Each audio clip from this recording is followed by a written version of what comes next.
el mismo Espíritu Santo, vive en nosotros la iglesia, vive en nosotros los creyentes y los hijos de Dios.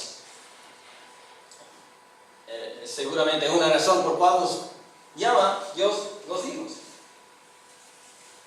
Hijos suyos. Esta es un conjunto vivo, no muerto.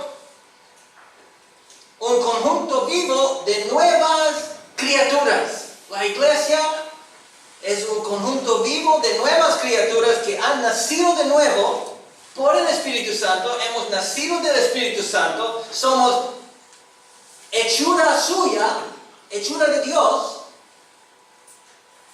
Como cuando un maestro hace un mueble, es hechura suya. Dios nos hace sus hijos. Somos hechura suya. Dice Efesios 2:10. Somos un organismo vivo, la iglesia, que toma aumento de cuerpo edificándose en amor. Efesios 4:16. Al final de ese versículo. Este organismo que vive por el Espíritu Santo viviente, el Dios viviente que nos habita, toma aumento por las interacciones entre nosotros mismos y con Dios, la comunión que tenemos con Él, y crezcamos. Y nos multiplicamos cuando Dios quiere. Y otros son añadidos a la iglesia.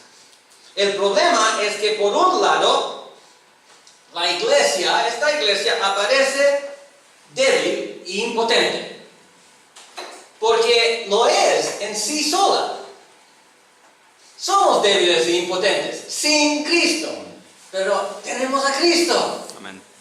¿Y cómo nos podemos olvidar? Quizás no está leyendo la Biblia en la mañana. Y así se olvida. Pero si usted está leyendo, escudriñando, orando, lo vas a recordar. Dios te va a recordar que tú eres hijo de Dios y te va a fortalecer para las cosas que vienen ese mismo día.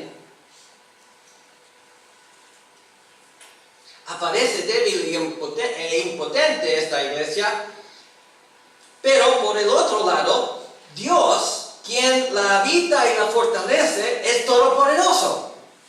Además, nosotros con frecuencia juzgamos según la carne y según la apariencia, y no con la vista que solamente tiene nuestro Señor para ver qué es lo que Él está haciendo en la iglesia.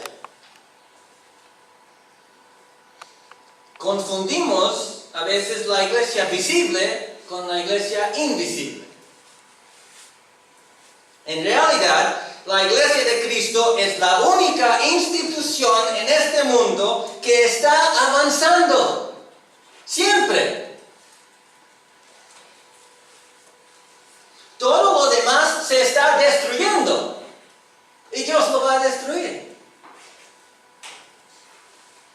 El avance aparente de toda organización anticristiana o mundana, de la apostasía y de fuerzas en contra de la iglesia de Cristo, en realidad es solamente superficial, porque parece que están avanzando estos enemigos de Cristo. Pero su avance es solamente superficial y temporal. Más pasajero que el pasto y el viento.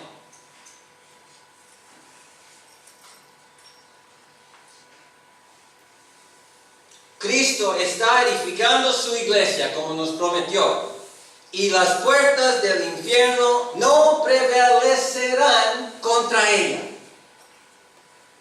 La palabra de Dios durará para siempre. La iglesia de hoy son ustedes, que verdaderamente aman a nuestro Señor Jesucristo, que creen en Él según su palabra santa, no según imaginaciones o otras doctrinas, pero creemos en Cristo según su palabra santa, como Él está revelado en las Escrituras. Aman a esa palabra de Dios están obedeciendo y sirviendo.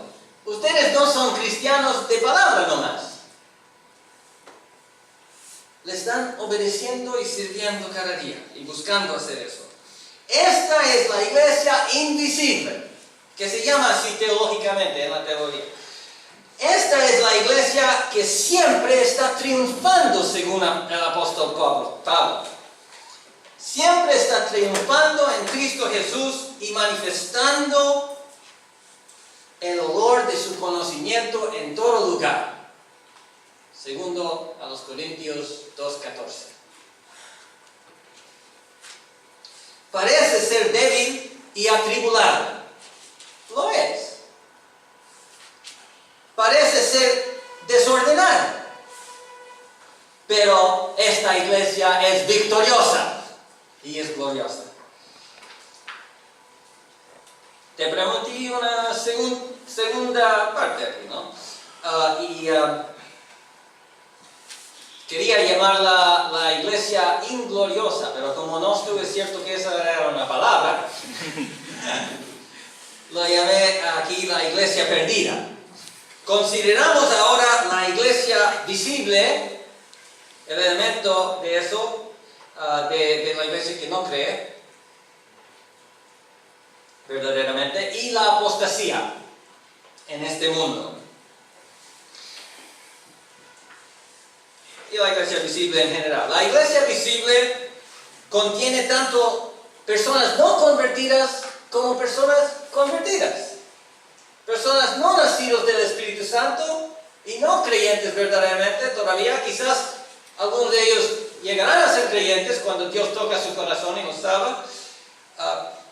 Tanto como personas que aman al Señor y le sirven de corazón y crean verdaderamente, porque son nacidos del Espíritu Santo. Cristo enseñó: no todo el que me dice, ustedes lo saben, Señor, Señor, Señor. Dicen Señor, Señor. No todo el que me dice Señor, Señor entrará en el reino de los cielos, mas el que hiciere la voluntad de mi Padre que está en los cielos. Es necesario hacer la voluntad de Dios, no para ser justificados, porque eso no nos justifica delante de Dios. Somos justificados solamente por fe en Cristo y por lo que hizo Cristo en la cruz hace 2000 años y su vida de obediencia. Nosotros nunca, con cualquier obediencia que podíamos hacer, podíamos satisfacer a Dios. Por eso necesitamos su gracia. Y tampoco le damos parte y Él pone parte. No, es todo de Cristo, solamente Cristo, quien nos salva. Y a base de ello, y por medio de fe en Él, que también es regalo de Dios. Dios nos salva, Cristo es el Salvador. El Padre, el Hijo y el Espíritu Santo están involucrados en esta obra de redención. Y entonces nosotros hacemos la voluntad de Dios. Queremos hacerlo, no lo hacemos perfectamente, pero más y más y más crezcamos en obediencia y servicio y fortaleza para servir a Dios según su palabra.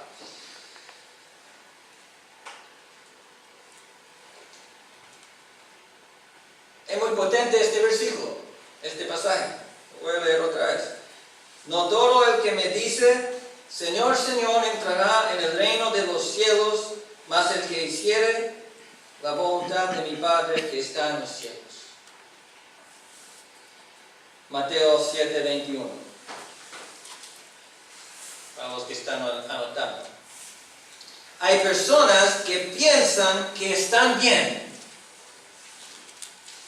que permanecen sin Cristo, sin una fe verdadera en Cristo y sin el arrepentimiento a vida. Personas que están engañadas. Quizás hay muchos jóvenes que nosotros consideramos hermanos, que en realidad no lo son. El apóstol Pablo menciona en Gálatas 2:4, en 2 Corintios 11:26, a hermanos falsos en por lo menos estas dos ocasiones. Y cuenta entre sus muchas tribulaciones, peligros entre falsos hermanos. Hay una cosa que se denomina así. Hay hermanos, quizás engañados, que piensan que son hermanos, que no lo son. Hay otros que están tratando, de propósito, decepcionar. Se llaman hermanos que no lo son.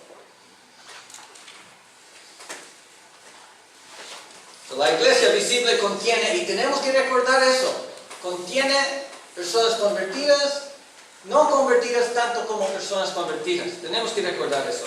Segundo, hay muchos grupos que se denominan iglesias de Cristo hoy en día. Hay muchos grupos que se denominan iglesias de Cristo en nuestros días. Recordamos ahora las 3 marcas de una iglesia verdadera. Y para algunos quizás será repaso, porque hace casi un año que estuve aquí predicando sobre la historia de la iglesia y mencionamos estas 3 marcas. 3 marcas de una iglesia verdadera. La fiel predicación de la palabra de Dios. Primera, la fiel predicación de la palabra de Dios. Voy a pedir que lo repitan. ¿Ya? Estas 3 marcas son muy importantes. ¿Repetimos? Después, todos juntos. 1. La fiel predicación de la palabra de Dios. ¿Otra vez? La fiel predicación de la palabra de Dios. Segundo, la fiel administración de los sacramentos. ¿Repetimos? La fiel administración de los sacramentos. ¿Otra vez? La fiel administración de los sacramentos. Y 3, una disciplina bíblica. Una disciplina bíblica. ¿Otra vez? Una disciplina bíblica. Vemos si lo podemos hacer los 3. ¿Ya? Como buenos alumnos. 1. La fiel predicación de la palabra de Dios. 2. La fiel administración de los sacramentos.